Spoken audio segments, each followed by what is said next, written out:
សួស្តីបងប្អូនអរគ្នាថ្ងៃនេះខ្ញុំមានវីដេអូថ្មីមួយទៀតហើយចង់បង្ហាញប្រាប់ដល់បងប្អូនទាំងអស់គ្នាអ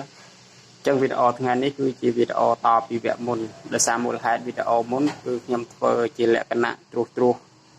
គឺមិនបានធ្វើឲ្យបងប្អូនមើលបែបល្អអត់ទេអញ្ចឹងបងប្អូនអាចនឹងមិនយល់ពីវីដេអូមុនអញ្ចឹងវីដេអូនេះខ្ញុំនឹងធ្វើបង្ហាញបងប្អូនពីរបៀបជួសជុលដល់មួយដើម្បីឲ្យច្បាស់លាស់ចឹងកុំឲ្យខាត់ពេលយូរខ្ញុំនឹងដោះដំបូងខ្ញុំនឹងដោះដូរខ្សែសិនខ្ញុំដោះដូរខ្សែសិនមុខខ្សែវាខូចអស់ហើយខ្សែវាខូចអស់ហើយ